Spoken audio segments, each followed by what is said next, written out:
Muito boa noite, gente. Tudo bem? Como é que vocês estão? Terminando aqui de ajustar as coisas, correria máxima da vida. Final de ano é isso, né? Não tem jeito. Só aumentar um pouquinho aqui o som para nós.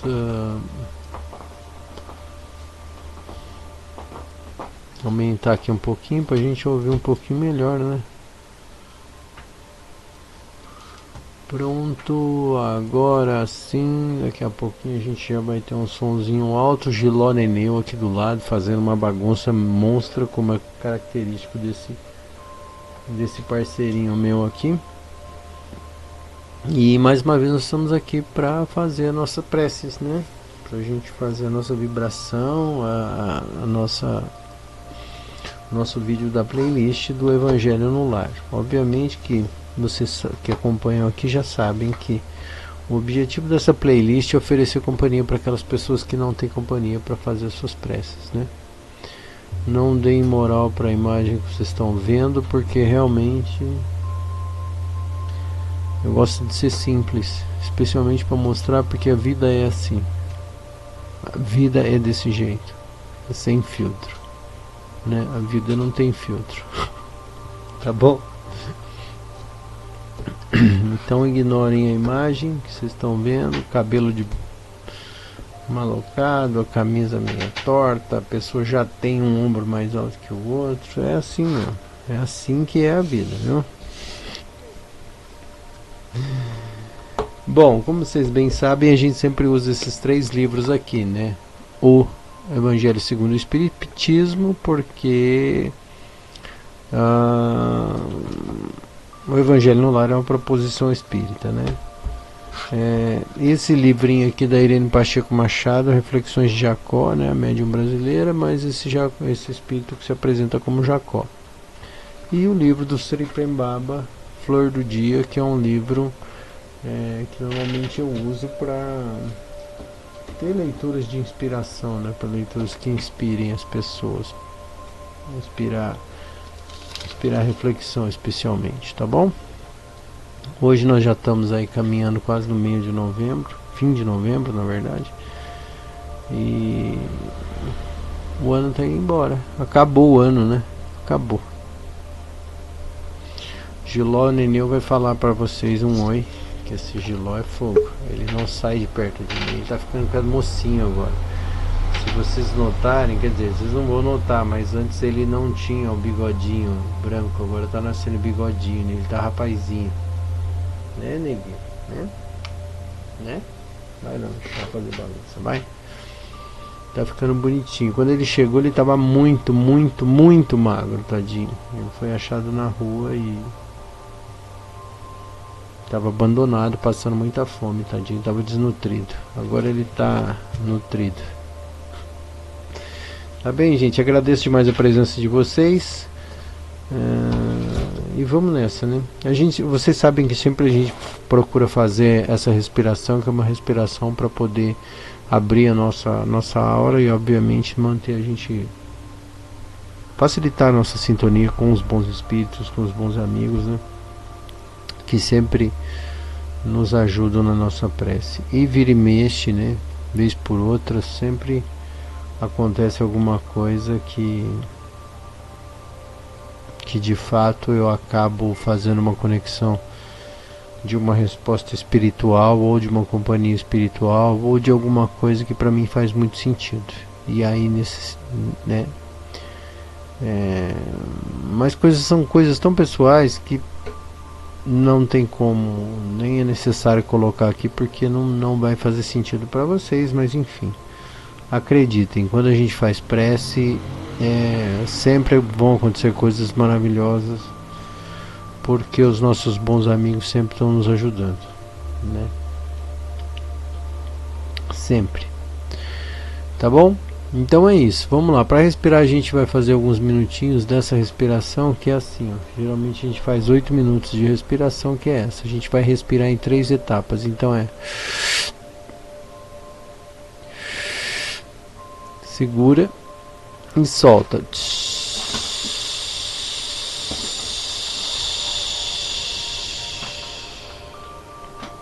solta lentamente, né? Então a gente inspira uma vez, inspira a segunda vez, segura e solta.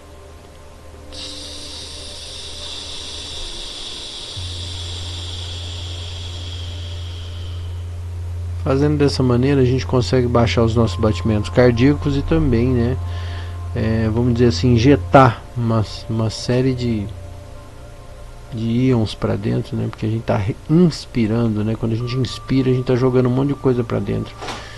Isso faz parte da energização. Eu estou olhando para cima aqui porque tem uma prateleira e adivinha o que está acontecendo agora? Giló Nenil está querendo derrubar o mundo.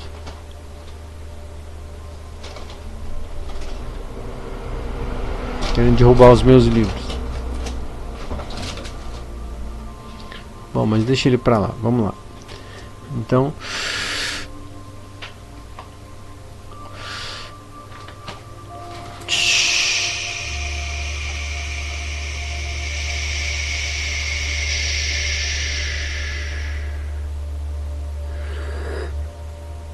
essa minha parede aqui que fica suja aqui, ó, não reparem não, ou reparem, né, reparem que a parede é suja porque quem tem gato sabe como é que é o negócio. Pra eles não tem essa não. Eles vão, pisam na terra, sobem na parede, sujam a parede. Eu já botei um tapetinho aqui, mas não foi legal não. Eles destroem a casa.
Tô correndo risco.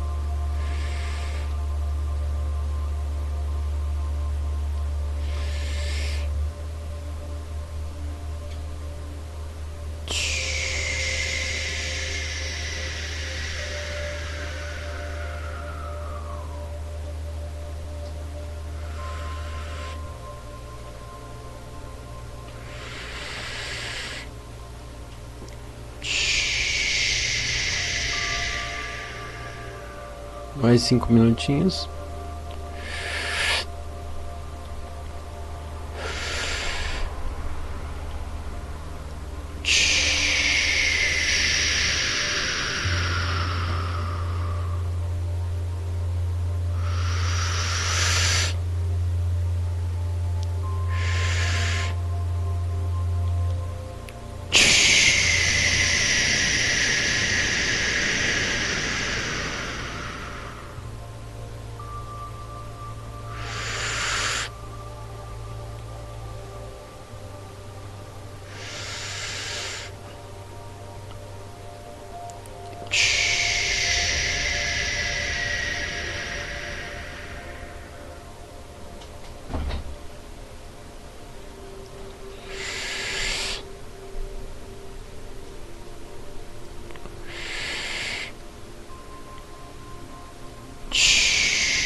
Mais 2 minutos.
Bom, a partir de agora então a gente já pode fazer a evocação dos nossos bons amigos.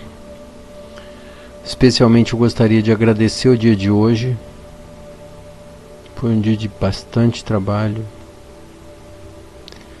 mas graças a Deus foi tudo bem, com saúde, graças a Deus. Obrigado, meu Deus, pela oportunidade. Obrigado aos bons amigos que se mantiveram de prontidão às minhas necessidades. Eu peço humildemente que vossos bons espíritos estejam com a gente a partir de agora, nesse momento de prece. Peço licença humildemente aos consciências necessitadas, que possam também nos ajudar e que possam ser amparadas pelos bons espíritos, que poderão trabalhar essas energias que por hora vamos oferecer.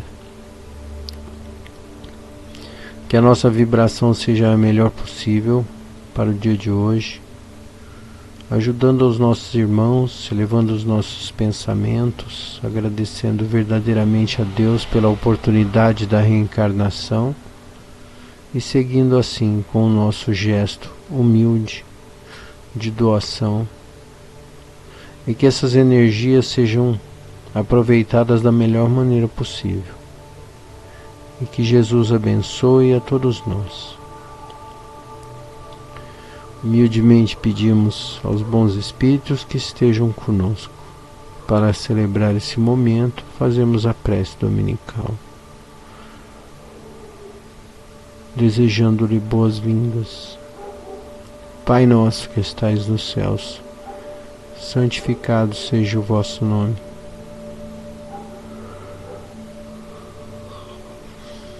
Venha a nós o vosso reino, seja feita a tua vontade, assim na terra como no céu. Pão nosso cada dia nos dai hoje, perdoa as nossas ofensas, assim como nós perdoamos quem nos tem ofendido. Não deixeis cair em tentação, mas livra-nos do mal, que assim seja, graças a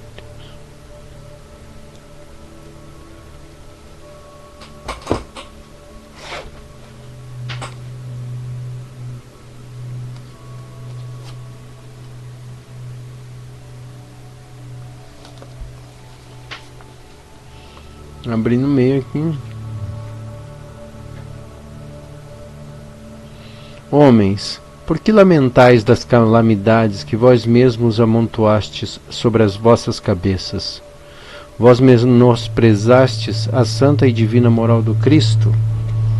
Não fiqueis, pois, espantados de que a taça da maldade tenha transbordado por toda parte. O mal-estar torna-se geral, e a quem deveis atribuí-lo, senão a vós mesmos, que procurais sem parar destruir-vos uns aos outros? Não podeis ser felizes sem a benevolência mútua. Como a benevolência pode conviver com o orgulho?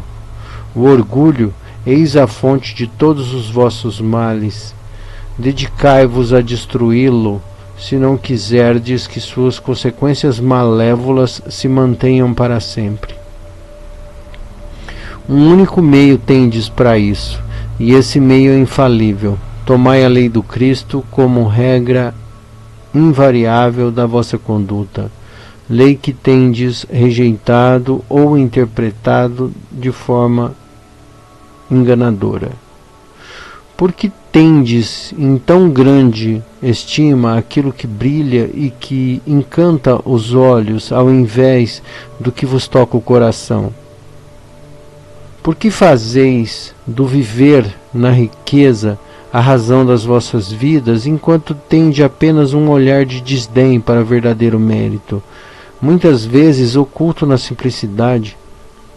Quando um rico, cheio de vícios, perdido de corpo e de alma, se apresenta em qualquer lugar, todas as portas lhe são abertas e todas as atenções se voltam para ele, enquanto é muito pouco digno oferecer-se um gesto de proteção a um homem de bem que vive do seu trabalho.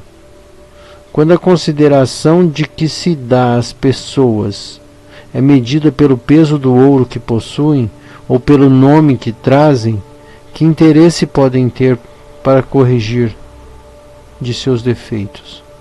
Seria diferente se o vício dourado fosse combatido pela opinião pública, como é o vício dos em-farrapos? Mas o orgulho é tolerante para com tudo que se satisfaz. Vivemos na era da ambição e do dinheiro, dizeis, sem dúvida. Mas por que deixastes as necessidades materiais prevalecerem sobre o bom senso e a razão? Por que cada um quer se elevar acima do seu irmão? Hoje a sociedade sofre as consequências disso. Não esqueçais que um tal estado de coisas é sempre um sinal de decadência moral. Quando o orgulho alcança o seu limite, é indício de queda próxima, pois Deus sempre pune os arrogantes. Se por vezes deixa-os subir, é para lhes dar tempo de refletir e de se corrigirem sobre os golpes que, de tempos em tempos, lhes fere o orgulho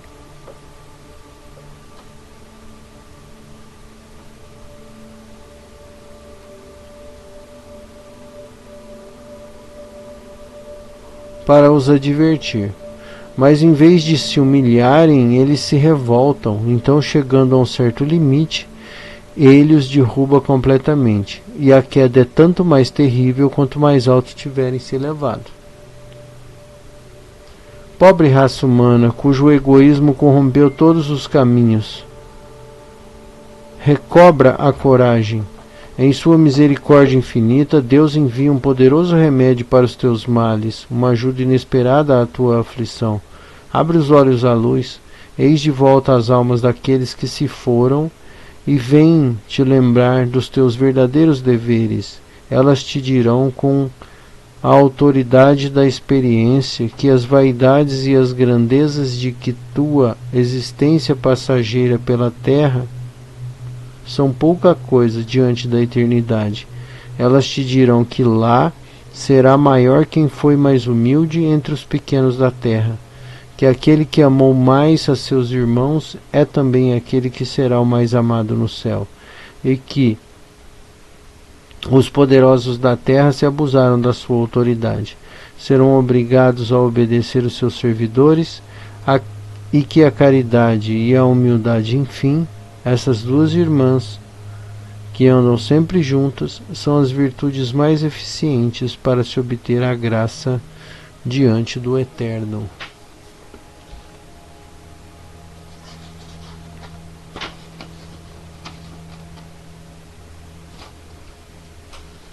Então aqui ele coloca de uma maneira meio drástica até, né? Eu acho pesada essa questão de... É como se fosse quase uma culpa você ter dinheiro, que é uma coisa que eu não concordo muito, né? Mas é necessário que a gente filtre essa leitura, porque obviamente, né, elas foram escritas no século XIX, então faz tempinho já, né? E é lógico que tem toda a influência do médium ainda sobre as questões, sobre a mensagem em si, né, que é trazida para a Terra, e obviamente tem as suas variações. Eles estão doidos para derrubar um negócio na minha cabeça aqui, gente, mas enfim, né? Então a gente precisa filtrar isso. Eu não concordo com essa coisa de que o dinheiro realmente é o motivo desse tipo de atitude desumana do ser humano, mas é claro que eu concordo que o dinheiro ele ofusca um pouco a visão das coisas, porque a pessoa que é mais abastada monetariamente, naturalmente ela não consegue perceber algumas coisas que são violentamente difíceis para uma pessoa que tem menos dinheiro, né? Então, obviamente, ela fica menos sensível à dor do outro. Uma coisa que há que se pensar é que quando a gente faz uma caridade, a gente tem que estar de peito aberto, de coração aberto. Porque se a gente não fizer assim, né, de coração aberto, obviamente a gente vai estar, vamos dizer assim, tolhendo o direito do outro de ser como ele é. A caridade verdadeira, ela é óbvio, né, que você tem que questionar antes de ajudar e não sei o que lá, mas uma vez tomada a decisão da ajuda, da oferta, seja lá o que for feito, que ela seja de peito aberto, né, e não melindrada, né. Então a gente precisa também não ser idiota para poder ajudar, porque hoje em dia a gente sabe que tem os profissionais da mendicância, isso é fato, né? Então você precisa de uma certa desconfiança inerente para poder fazer uma ajuda consistente, se ela for monetária, obviamente. Mas a gente precisa, uma vez tomada a decisão de fazer a oferta, ou seja, lá, tomar a atitude da caridade, que ela seja, né, de coração aberto, porque só assim ela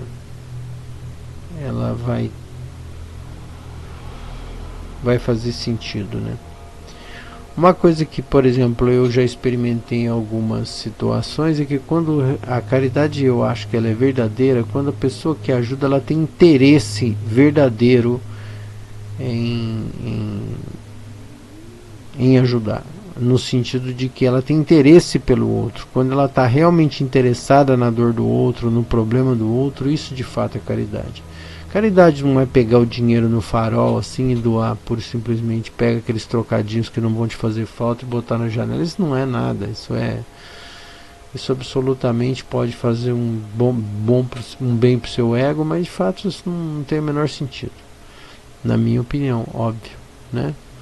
Ao passo que às vezes você pode simplesmente não doar nada e uma palavra bem direcionada naquele momento valer muito mais do que 100 moedas de ouro que você pudesse oferecer naquela paradinha ali no semáforo, entende? Então eu acho que se a gente tiver um interesse genuíno, aí sim você está fazendo uma coisa obviamente genuína, como a caridade interessada, né?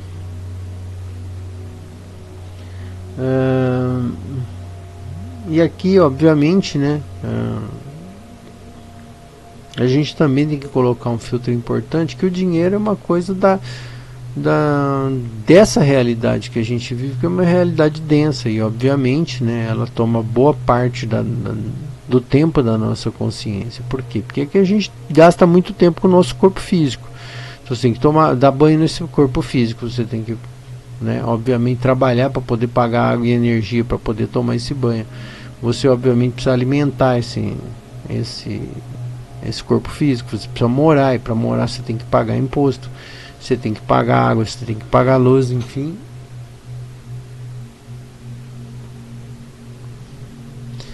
Entende? Então, assim, de fato, boa parte da vida cotidiana, da vida do corpo denso, ela é minada por esses afazeres que não tem como escapar, né? Por mais que você tente fugir dessas regras, obviamente você acaba ficando preso a elas, né?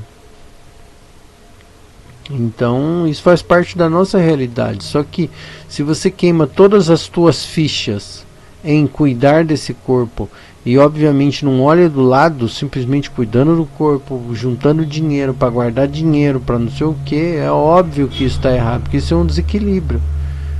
Porque se a gente for pensar na nossa existência consciencial, obviamente a gente devia cuidar da consciência, não devia cuidar do corpo, a gente devia cuidar da consciência. Entende? A gente deveria olhar para esses afazeres, né, essas requisições do corpo, como simplesmente uma parte do todo, e não como a coisa mais importante, que é o que normalmente acontece, né? Enfim, coisas pra gente refletir, tá bom? E eu tava aqui falando isso com vocês, eu não sei porquê, mas nessa prece que a gente faz no começo, eu gostaria de pedir a prece pelos desencarnados nos cemitérios. Eu não sei porquê, tá? Mas enfim, me deu essa vontade de a gente fazer por aquelas consciências que por um motivo ou outro preferem estar nos cemitérios ainda. Vocês bem sabem que existem todo tipo de situação em cemitérios. Vocês sabem que tem os espíritos que cuidam especificamente da situação dos espíritos de cemitério, né, que são os espíritos linha de frente.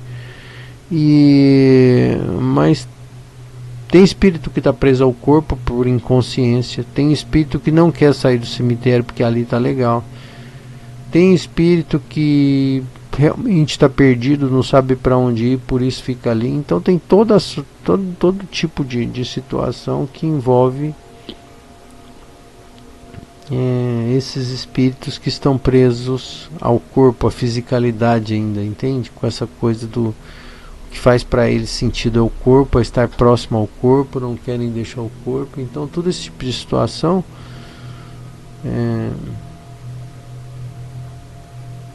cria esse vínculo. Então eu acho que, não sei, acho que faz algum sentido, né, a leitura de hoje em relação a esse tipo de coisa. E vamos pedir então, procurar fazer uma egrégora vibratória por esses espíritos desencarnados que ainda, por algum motivo, ainda encontram-se vinculados ao corpo físico, tá bom? Enfim, então nós pedimos aos bons espíritos que nos ajudem a encaminhar essa prece para quem quer que seja dos espíritos presos ao corpo, nos campos santos, nos cemitérios, né? Que esses espíritos não sejam considerados indigentes espirituais, e sim consciências que devam ser ajudadas, e que mesmo que nós não tenhamos uma relação direta com qualquer um deles, que vós, os bons espíritos, possam usar essas energias para libertá-los, para fortalecê-los, para ajudá-los, para orientá-los, enfim, para que eles possam receber da melhor forma possível essa vibração que por ora oferecemos. Sendo assim, pedimos, pela bondade de vós, os bons espíritos, que nos ajudem a ajudar esses nossos irmãos. Que assim seja. Pai nosso que estais nos céus, santificado seja o vosso nome. Venha a nós o vosso reino e seja feita a tua vontade, assim na terra como nos céus. Pão nosso de cada dia nos dai hoje, perdoa as nossas ofensas, assim na terra como nos céus.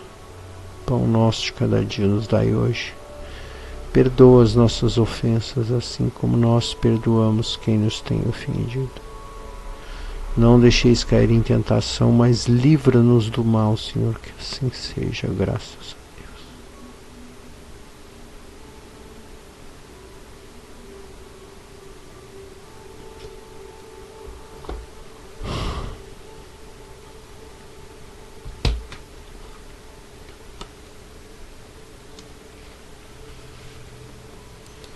Um dia, a chuva pegou-me nos campos.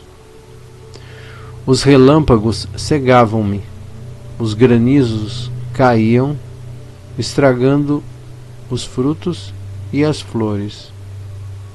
Não me desesperei, ajoelhei-me e orando, senti-me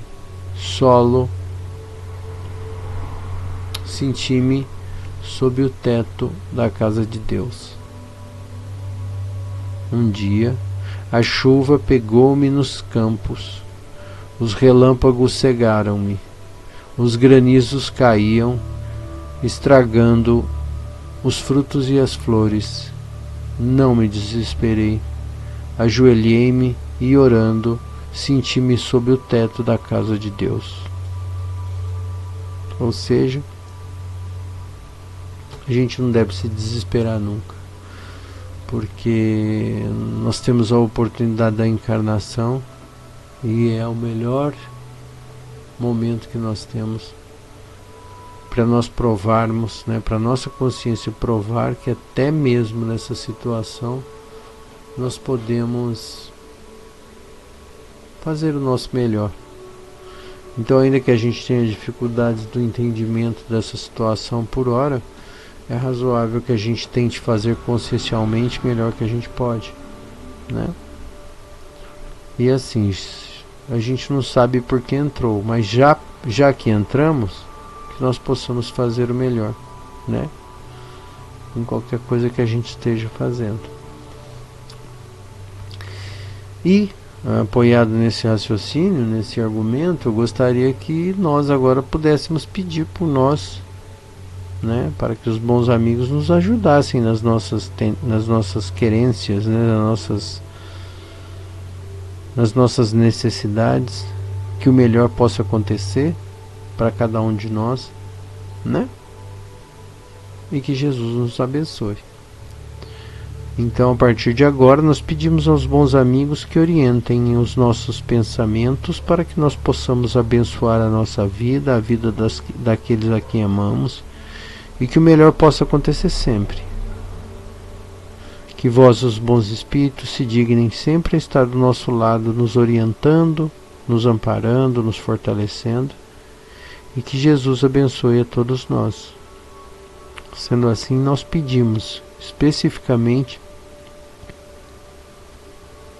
a partir de agora, enquanto rezamos o Pai Nosso, as coisas que precisamos para a nossa vida e para a nossa evolução, que assim seja.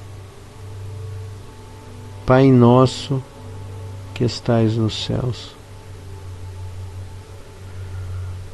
santificado seja o vosso nome, venha a nós o vosso reino, seja feita a tua vontade, assim na terra como nos céus. Pão nosso cada dia nos dai hoje, perdoa as nossas ofensas, assim como nós perdoamos quem nos tem ofendido. Não nos deixeis cair em tentação, mas livra-nos do mal. Que assim seja, graças a Deus. Que Jesus abençoe a todos nós.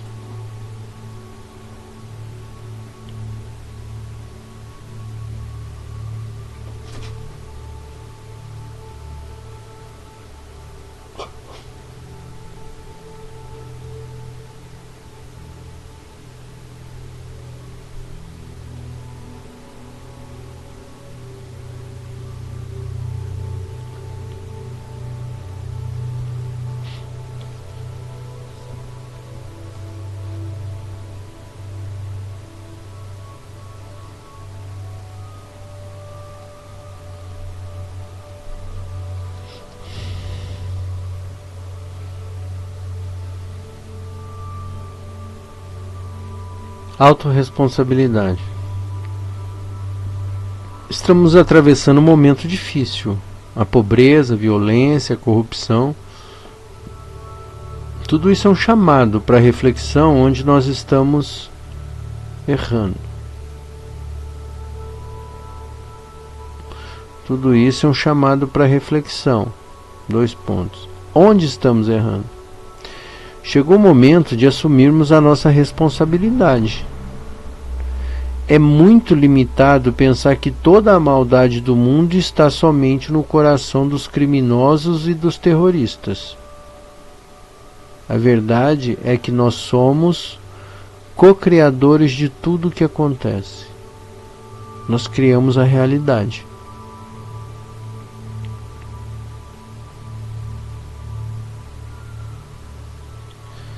Gostaria de comentar isso daqui porque eu acho bem razoável. Porque é o seguinte, nós nascemos, somos educados pelos nossos pais, né, ou tutores, trazemos dentro de nós os padrões que eles transferiram para nós, naturalmente, e na medida do possível, durante a nossa vida, a gente reproduz esses padrões.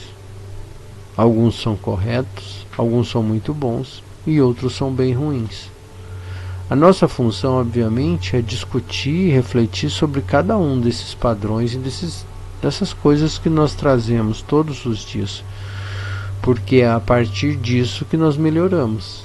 Então, a partir do momento que a gente começa a discutir, refletir, questionar o que nós estamos fazendo aqui, por que nós estamos fazendo isso ou aquilo, e biriri bororó, a gente naturalmente começa a avançar mais rapidamente em direção ao que seja mais perfeito, mais puro, mais honesto, mais direto, mais correto.